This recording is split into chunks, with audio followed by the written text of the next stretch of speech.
Assalamualaikum warahmatullahi wabarakatuh. Kami dari kelompok 12 yang beranggotakan Dewa Kusumawardana dengan NIM 0079 dan Ahmad Ali dengan NIM 0081. Di sini, kami akan memaparkan hasil kerja kelompok kami dengan materi Pegadaian.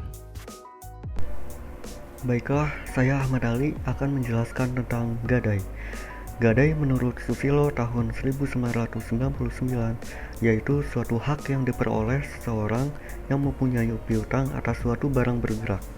Barang bergerak tersebut diserahkan kepada orang yang berpiutang oleh seorang yang mempunyai utang atau oleh orang lain atas nama orang yang mempunyai utang. Gadai dalam Islam tertulis dalam Quran Surat Al-Baqarah ayat 283 yang berarti, jika kamu dalam perjalanan dan bermuamalah tidak secara tunai sedang kamu tidak memperoleh seorang penulis, maka hendaklah ada barang tanggungan yang dipegang oleh yang berpiutang. Pengertian pegadaian. Pegadaian adalah lembaga yang menawarkan pinjaman uang kepada masyarakat dengan jaminan benda milik masyarakat yang ingin meminjam uang tersebut. Visi Pegadaian. Visi Pegadaian yaitu sebagai solusi bisnis terpadu terutama berbasis gadai yang selalu menjadi market leader dan mikro berbasis fidusia selalu menjadi yang terbaik untuk masyarakat menengah ke bawah. Misi Pegadaian. Yang pertama, memberikan pembiayaan yang tercepat, termudah, aman, dan selalu memberikan pembinaan terhadap usaha golongan menengah ke bawah untuk mendorong pertumbuhan ekonomi. Yang kedua, memastikan pemerataan pelayanan dan infrastruktur yang memberikan kemudahan dan kenyamanan di seluruh pegadaian dalam mempersiapkan diri menjadi pemain regional dan tetap menjadi pilihan masyarakat.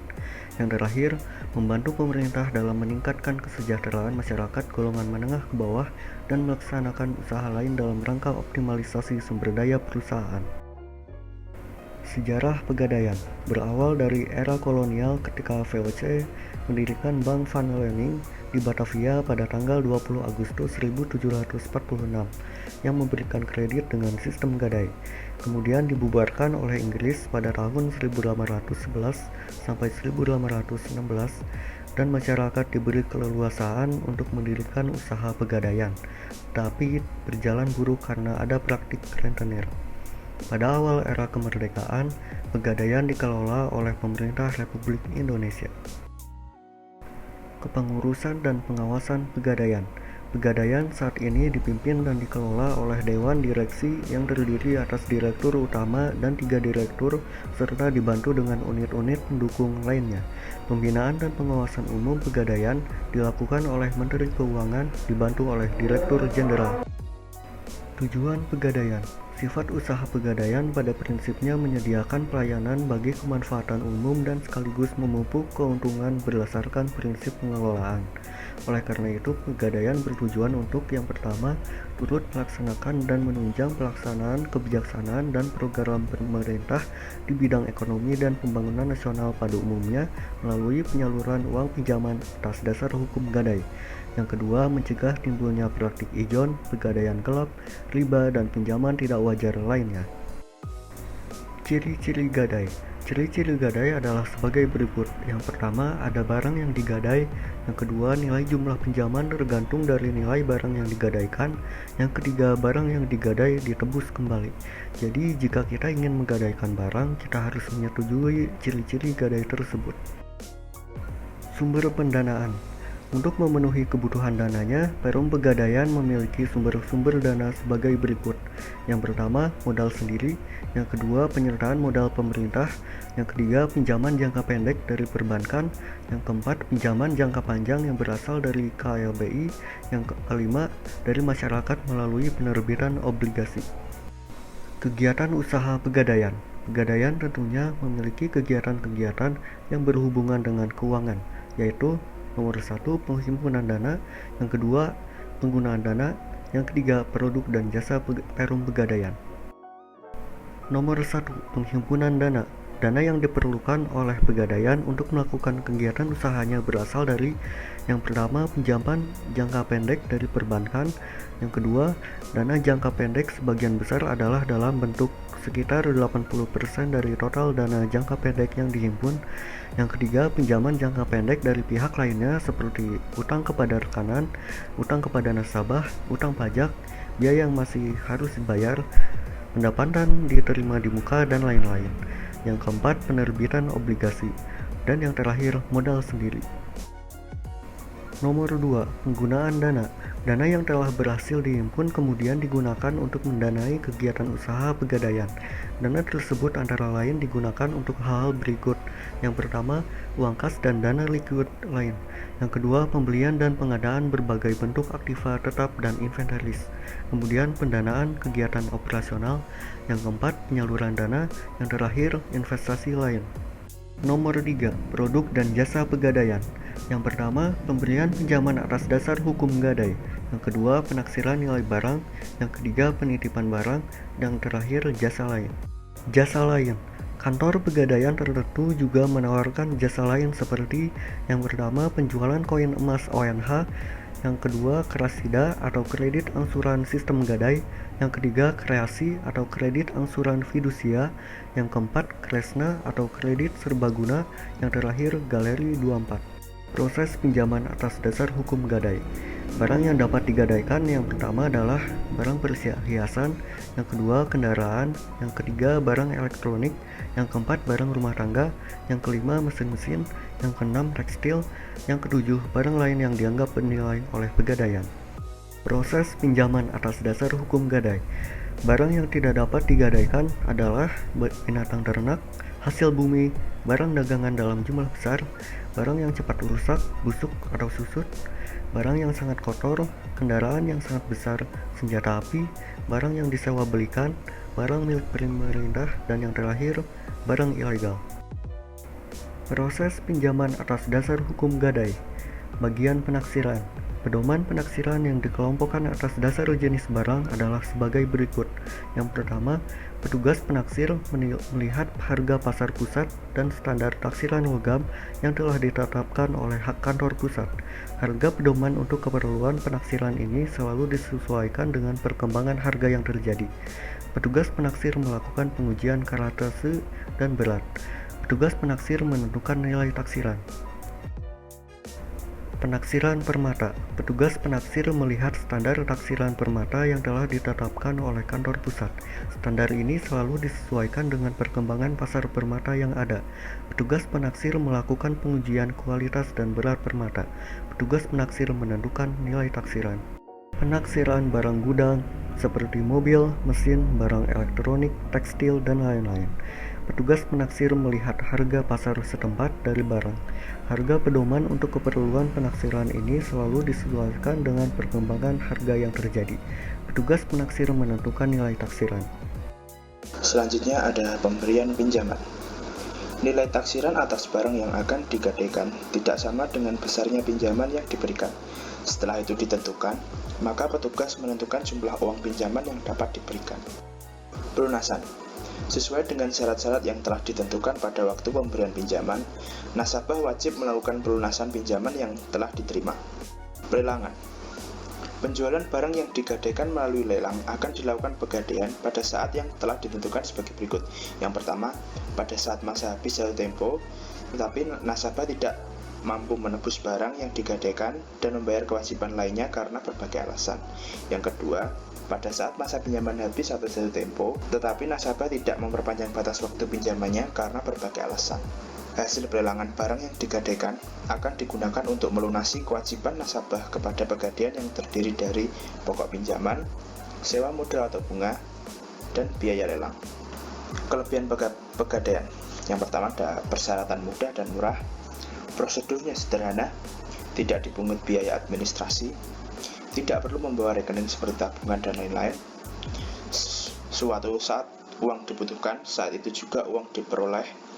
Keanekaragaman barang yang dapat dijadikan jaminan, angsuran ringan karena tidak ditentukan besarnya, penetapan bunga dengan sistem bunga menurun. Apabila jatuh tempo pinjamannya dan utang pokok belum dapat dibayar, maka jangka waktu pinjaman dapat diperpanjang. Yang ke-10, memperoleh tenggang waktu pelunasan 2 minggu setelah jatuh tempo tanpa dibebani bunga. Kemudian ada kelebihan, ada kelemahan. Yang pertama ada sewa modal pegadaian relatif lebih tinggi dari tingkat suku bunga perbankan. Yang kedua, harus ada jaminan berupa barang bergerak yang mempunyai nilai. 3. barang bergerak yang digadaikan harus diserahkan ke Pegadaian sehingga barang tersebut tidak dapat dimanfaatkan selama digadaikan. Yang keempat, jumlah kredit gadai yang dapat diberikan masih terbatas. Keuntungan Pegadaian. Yang pertama, waktu yang relatif singkat untuk memperoleh uang. Yang kedua, persyaratan yang sangat sederhana sehingga memudahkan konsumen untuk memenuhinya. Yang ketiga, pihak Pegadaian tidak mempersalahkan uang tersebut digunakan untuk apa. Jadi sesuai kita sendiri akan menggunakannya uang itu untuk apa. Manfaat Pegadaian. Yang pertama ada bagi nasabah, yaitu ketersediaan dana dengan prosedur yang sederhana dan dalam waktu yang lebih cepat dibandingkan dengan kredit perbankan. Kemudian penaksiran nilai suatu barang bergerak dari pihak yang telah berpengalaman dan dapat dipercaya. Selanjutnya penitipan suatu barang bergerak pada tempat yang aman dan dapat dipercaya. Kemudian bagi Pegadaian, pertama penghasilan yang bersumber dari sewa modal yang dibayarkan oleh peminjaman dana. Yang kedua, penghasilan yang bersumber dari ongkos yang dibayarkan oleh nasabah memperoleh jasa tertentu dari Pegadaian. Ketiga, pelaksanaan misi Pegadaian sebagai suatu BUMN yang bergerak dalam bidang pembiayaan berupa pemberian bantuan kepada masyarakat yang memerlukan dana dengan prosedur dan cara yang sederhana. Yang keempat, berdasarkan Peraturan Pemerintah Nomor 10 Tahun 1990, laba yang diperoleh Pegadaian digunakan untuk yang pertama, dana pembangunan semesta sebesar 55%, cadangan umum 20%, cadangan tujuan 5%, dan dana sosial 20%. Kegiatan lain selain gadai yaitu ada jasa taksir, layanan kepada masyarakat untuk menaksir barang berharga miliknya dengan biaya yang relatif terjangkau. Yang kedua ada titipan barang, masyarakat yang ingin menitipkan barang berharganya. Layanan ini di kalangan perbankan disebut dengan Safe Deposit Box atau SDB. Kemudian ada jenis Pegadaian Syariah.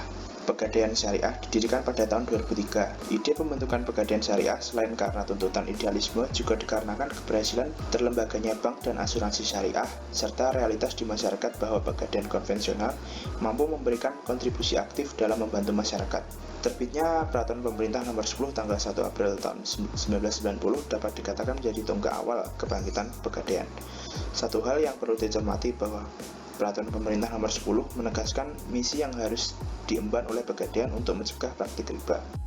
Tujuan Pegadaian Syariah turut melaksanakan dan menunjang pelaksanaan kebijaksanaan dan program pemerintah di bidang ekonomi dan pembangunan nasional pada umumnya melalui penyaluran uang, pembiayaan atau pinjaman atas dasar hukum gadai. Yang kedua, pencegahan praktik ijon, pegadaian gelap, dan pinjaman tidak wajar lainnya.